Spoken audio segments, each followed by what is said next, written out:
Baik, Assalamualaikum warahmatullahi wabarakatuh. Kami dari kelompok 4. Pada kesempatan kali ini, kami akan mempresentasikan mengenai analisis spesimen klinis, di mana yang selanjutnya itu akan pula dijelaskan mengenai tanda dan gejala, hasil pemeriksaan klinis, kemudian ada analisis spesimen dan alasannya, kemudian ada teknik konvensional, mekanisme, metode cepat, beserta mekanisme kerja. Nah, langsung saja untuk yang pertama itu kita memiliki suatu kasus yang ingin dipecahkan atau dicari suatu analisis spesimennya.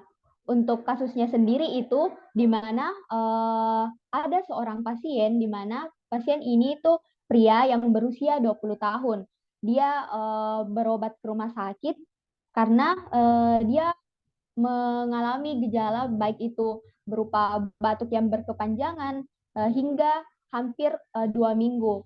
Dan 3 hari terakhir itu dia mengeluarkan dahak yang disertai dengan bercak berdarah, di mana pasien ini mengalami nyeri pada tenggorokan pada saat dia batuk. Nah, pasien ini mengalami penurunan berat badan hingga 10 kg. Dia mengalami penurunan berat badan tersebut yang sejak dimulainya menunjukkan gejala penyakit, di mana pasien mempunyai riwayat sering merokok sejak remaja. Pemeriksaan toraks menunjukkan adanya kavitas pada paru dengan suhu tubuh 38 derajat Celcius. Nah, pasien ini mengalami mengalami suatu keluhan di mana tidurnya itu tidak nyaman karena batuknya itu serta keringat pada malam hari. Nah, setelah pemeriksaan, dokter ini mencurigai bahwa adanya infeksi saluran nafas dan bagian laboratorium mikrobiologi klinis meminta untuk dilakukan analisis bakteri yang menyebabkan penyakit infeksi tersebut. Nah, kemudian untuk analisis penyakitnya sendiri itu kan ada terdiri dari gejala-gejala dari pemeriksaannya tadi tersebut itu kan yang pertama untuk gejalanya sendiri itu batuk secara terus-menerus dan berdahak selama 3 hari. Nah, itu adalah gejala utama. Sementara untuk gejala tambahannya sendiri itu mulai dari dahak yang disertai dengan keluarnya darah, demam selama 3 minggu atau lebih. Kemudian si pasien itu mengalami sesak nafas dan nyeri dada, penurunan nafsu makan, juga penurunan berat badan. Selanjutnya itu gejala lainnya ada rasa kurang enak badan dan berkeringat pada malam hari.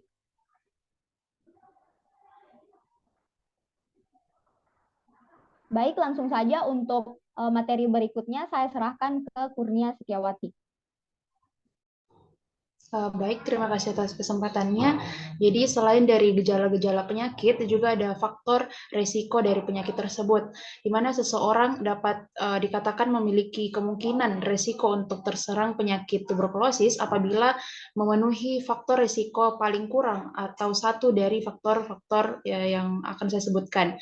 Jadi ada rumah tempat tinggal tidak tersedia atau tidak memiliki ventilasi, jendela rumah tidak dibuka setiap hari atau tidak memiliki jendela rumah, keadaan rumah pengap dan lembab, sinar matahari yang masuk ke dalam rumah tidak cukup, yang ditandai dengan tidak adanya cahaya terang dari sinar matahari pada siang hari ataupun di malam hari, tinggal di lingkungan yang kumuh, minum alkohol, perokok ataupun mantan perokok, mengalami gizi buruk atau malnutrisi, penderita HIV/AIDS, menderita diabetes, tinggal serumah dengan penderita tuberkulosis, tinggal serumah dengan lebih dari satu penderita tuberkulosis paru, adanya kontak dengan penderita tuberkulosis, baik itu di luar rumah secara intensif seperti tempat kerja, sekolah, dan lain-lain.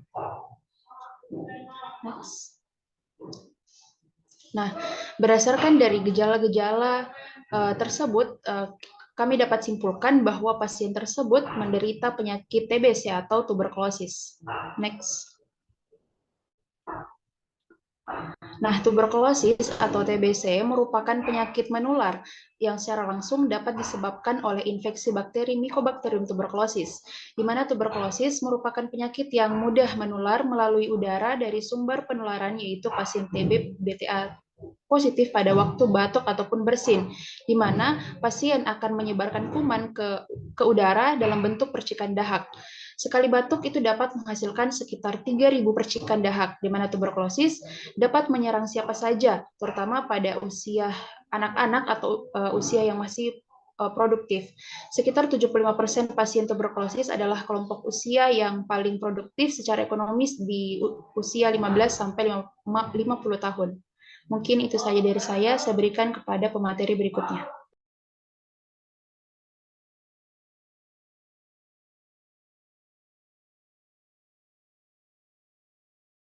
Baik, terima kasih atas kesempatannya. Jadi di sini saya akan menjelaskan tentang analisis spesimen atau pemilihan spesimen dan alasannya.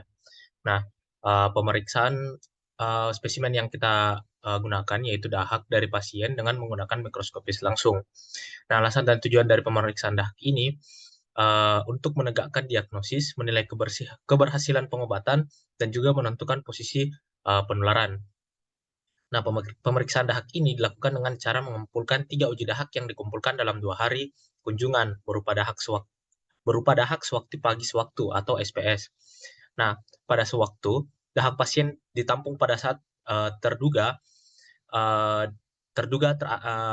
dia teranalisis TBC, datang berkunjung pertama kali ke rumah sakit, dan pada saat pulang pasien membawa sebuah pot sampel dahak untuk menampung dahak pagi pada hari kedua. Nah, untuk pagi, dahak ditampung oleh pasien di pot sampel dahak yang dibawa pada hari pertama berkunjung ke rumah sakit di rumah setelah bangun tidur. Pot sampel yang berisi dahak dibawa dan diserahkan sendiri kepada petugas di rumah sakit. Nah, untuk sewaktu, dahak ditampung di rumah sakit pada hari kedua saat pasien menyerahkan dahak yang ditampung setelah bangun tidur.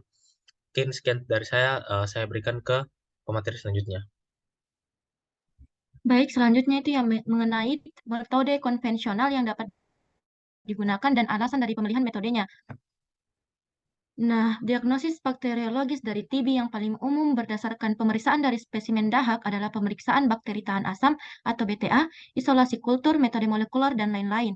Pemeriksaan apusan sputum untuk mendeteksi BTA adalah metode yang paling banyak digunakan untuk diagnosis dari TB. Ada beberapa pilihan teknis untuk alat diagnostiknya sendiri. Nah, yang paling sederhana itu diantaranya adalah BTA langsung yang diwarnai dengan metode pewarnaan Ziel-Nielsen dan diperiksa di bawah mikroskop cahaya.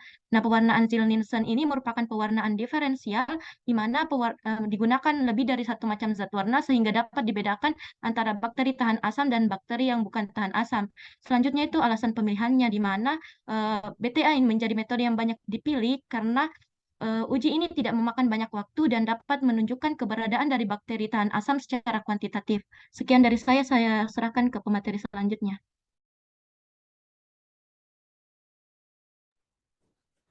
Jadi mekanisme pewarnaan dari Ziel-Nielsen ini yang pertama ada alat dan bahan yang digunakan itu berupa kaca sediaan atau frosted end slide, lidi, wadah pembuangan lidi bekas, nampan, BSC atau biology safety cabinet, korek api, alat pembakar, pipet tetes, pensil, surut api, spesimen dahak, karbofluksin, alkohol asam, metilen blue 0,1%, Lysol, alkohol 70%, air, tisu, dan minyak imersi.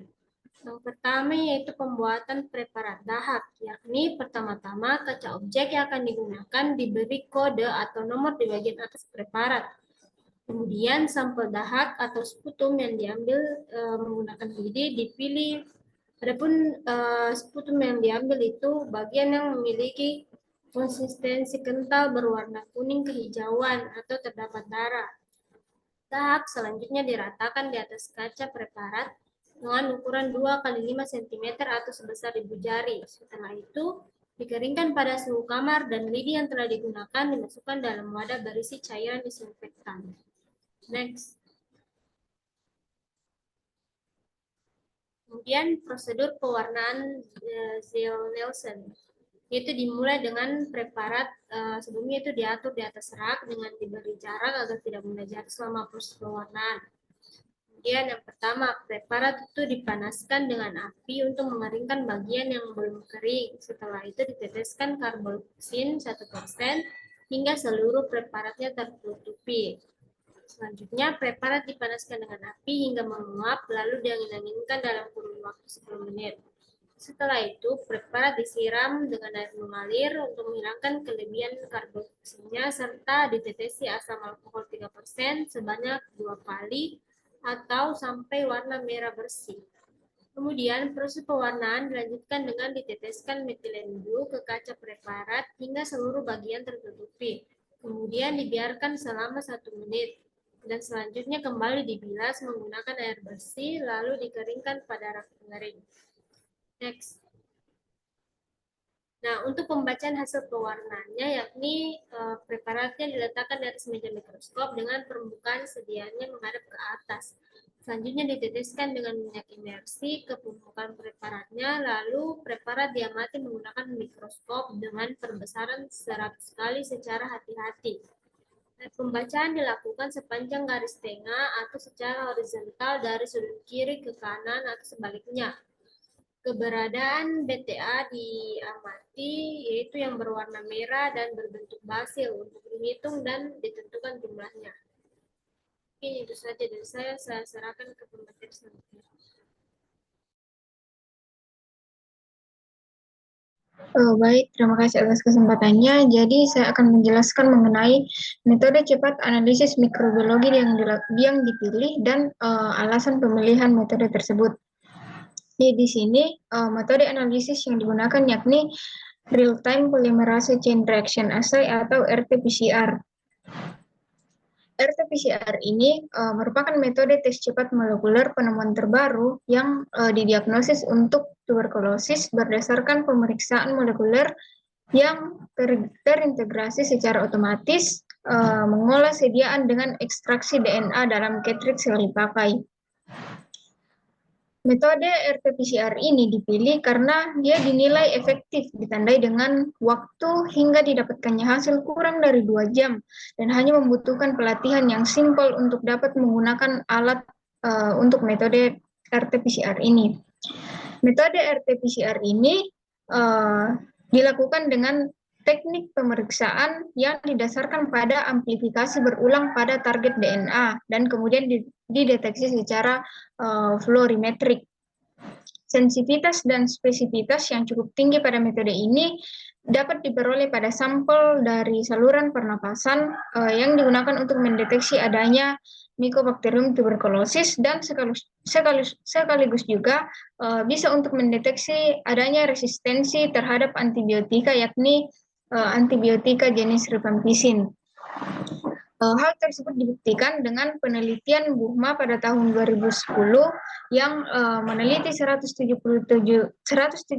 kasus tuberkulosis BTA yang kemudian didapatkan 72,5% positif dengan sekali pengujian dengan metode ini.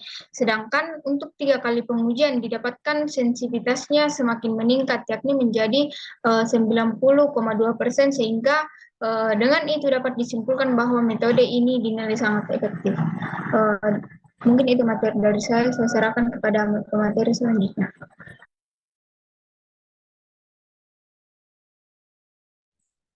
Baik, jadi materi selanjutnya yaitu mekanisme dari metode RT-PCR.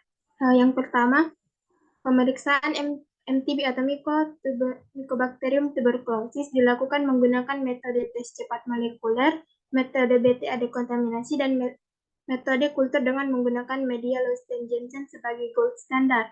Kemudian, spesimen sputum yang sudah dikumpulkan dimasukkan ke dalam wadah, kemudian dilakukan pemeriksaan BTA dekontaminasi melalui kubika.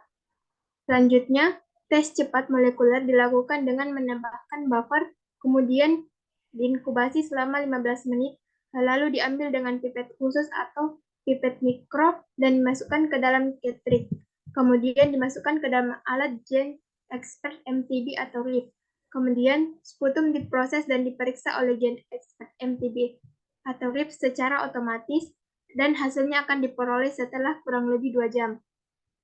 Kemudian, sisa sputum yang tidak digunakan dimasukkan ke dalam tabung Falcon, lalu ditambahkan dengan natrium hidroksida 4% dan fosfat buffer salin, lalu disentrifugasi. Kemudian hasil sentrifugasinya, sputum diinokulasikan untuk penambahan pada media Lowenstein-Jensen, lalu diinkubasi pada suhu 37 derajat Celcius. Hasil dari media Lowenstein-Jensen diperoleh setelah 6-8 minggu. Kemudian, dari hasil kultur yang positif, dilakukan uji resistensi menggunakan metode gold standard proporsi. Mungkin itu dari saya kembalikan kepada moderator.